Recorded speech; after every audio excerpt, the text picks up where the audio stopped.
પુરુષોત્તમ માસ મહાત્મ્ય અધ્યાય 17મો સુદેવનો વિલાપ। શ્રી નારદે પૂછ્યું, હે કૃપાના સમુદ્ર શ્રી નારાયણ, તપનો ભંડારે સુદેવ ખૂબ બોધ પામ્યો। સાંભળનારના પાપનો નાશ કરનાર એ ચરિત્ર મને કહો।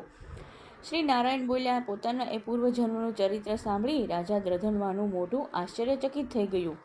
વાલ્મીકીએ ફરી આગળ વાત કરી છે। વાલ્મીકીજી બોલ્યા છે, પતિના મોઢેથી એવી શીતળવાણી સાંભળી સુદેવે ધૈર્ય ધર્યું ને શ્રીહરિમાં ચિત્ત લગાડી દીધું। એમ પોતાની નિત્ય ક્રિયા કરતાં તેનો કેટલોક સમય વીતી ગયો। તેના પુત્ર 12 વર્ષનો થયો હતો। એક સમયે યજ્ઞ માટે કાષ્ઠ, દર્ભ તથા ફળ વગેરે માટે તે વનમાં ગયો। તે જ દિવસે તેનો પુત્ર મિત્રોની સાથે વાવ પર ગયો।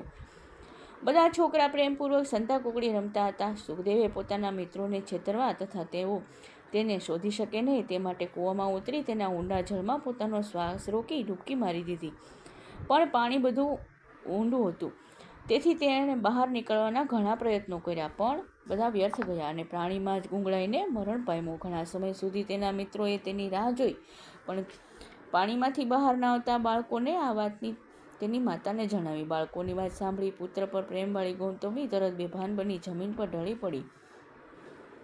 એ જ સમયે બ્રાહ્મણ સુદેવ પણ વનમાંથી આવી પહોંચ્યા અને પુત્રનું અકાળે મૃત્યુ જાણી તે પણ બેભાન થઈ પૃથ્વી પર ઢળી પડ્યો। થોડી વારે ભાનમાં આવતા તેઓએ બંને પેલી વાવ પર ગયા, ત્યાં મરેલા પુત્રને ભેટી પડી। સુદેવ પુત્રના મુખ પર વારંવાર ચુંબન કરવા લાગ્યો છે। મરેલા પુત્રના શરીર ઉપર તે વારંવાર હાથ ફેરવા લાગ્યો છે। વિલાપ કરતા રડતો રડતો આમ કહેવા લાગ્યો છે। સુદેવ બોલ્યો છે, હે પુત્ર, મારા શોકનો નાશ કરનારી સુંદર વાણી તું, હે પુત્ર, ઘરડા માતા પિતાને અહીં છોડી દઈ તારે જતા રહેવું યોગ્ય નથી। તારા મિત્રો તને વેદાધ્યાન કરવા માટે બોલાવે છે, હું તને ઘર છોડીને ઘેર જવાનો નથી। અરે રે, મારા કયા પાપ કર્મના પરિણામે મારો પુત્ર અકાળે મરણ પામ્યો છે। ઓ નિર્દય વિધાતા, હું ગરીબ છું, મારા પુત્રને ઝૂંટવી લેતા તમને શરમ ન આવી? મારા ભાગ્યને લીધે જ આમ બન્યું છે। બેટા, દયા કરીને એકવાર તો તારી મીઠી વાણી સંભળાવ। બેટા, તને અમારા પ્રત્યે દયા કેમ આવતી નથી?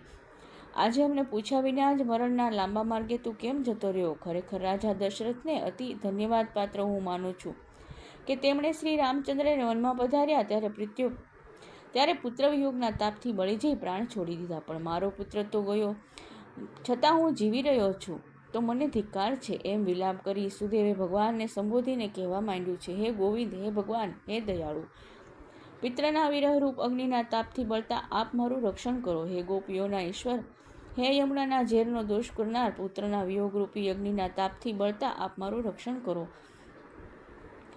ખરેખર મારા જેવો બીજો કોઈ લુચ્ચો નહીં હોય કે જેને દેવકી નંદન પરમેશ્વરના વચનનો અનાદર કરી પુત્ર માટેની દુષ્ટ આશા કરી। પુત્ર શ્રી હરિએ મને સ્પષ્ટ ના પાડી હતી અને પુત્ર માટે પ્રભુ શ્રી હરિએ મને સ્પષ્ટ ના પાડી હતી કે તારા ભાગ્યમાં પુત્ર સુખ નથી, છતાં મેં હઠ કરી મારા ભાગ્યમાં જે નહોતું તે માગ્યું, પરંતુ દેવે નષ્ટ કરેલી વસ્તુને કયો અભાગ્યો માણસ મેળવી શકે છે? શ્રી બૃહદીનારાયણ પુરાણ પુરુષોત્તમ મહાત્મ્યનો સુદેવનો વિલાપ નામનો 17મો અધ્યાય સંપૂર્ણમ। કૃષ્ણ કનૈયા લાલ કી જય, દ્વારિકાધીશની જય, પૂર્ણ પુરુષોત્તમ ભગવાનની